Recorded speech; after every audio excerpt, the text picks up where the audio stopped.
Ay, naku, 5 years na. Namimiss ko na si nanay. Oh, classmate, pero... okay lang naman. Okay lang naman ako. Gusto sana kitang kamustahin eh. Yung nanay mo daw kasi namatay. Ano ba yun? Oo. Ay. Oo nga eh.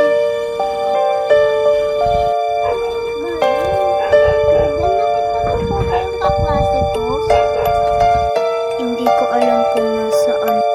Paano ka nakakapagsalita? Hindi ka naman, halaman ka lang naman. Ganun talagang patakaran ko. Okay, salamat. Bye-bye. Ingat. Tama na nga ako, bebe, sa tingin ko si mama.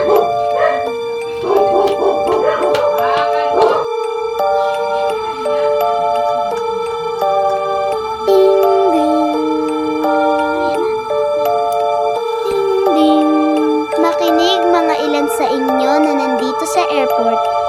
Ang kabila po ay delay ang flight po natin. Bakit delay? Ding ding. Para po sa mga nakakaalam, please lang po, paunawa lang po. Kay Miss Mika po is talaga po makakatakot. What? Anong gagawin ko? Ganun talaga yung beshi. Kahit ako din sa airport, minsan nadidelay yung flight ko. Ding ding. Makinig po sa mga ilan dahil po hindi na po natuluyan na delay ang flight at mas okay na po ang aeroplano. Thank you.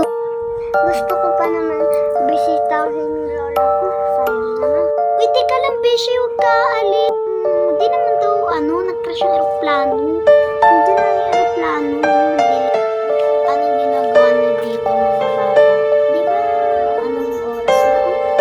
Ba't mag-aeroplano ba kami?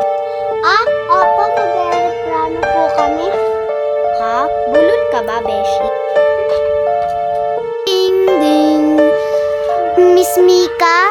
Teka lang po. Bakit? Hindi na po delay ang flight. Pwede na po aeroplano. Sige, salamat po.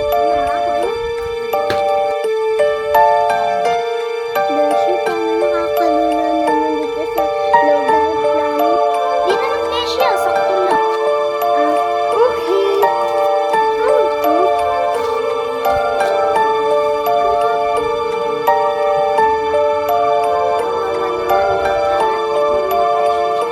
Sige lang, Beshi, tignan.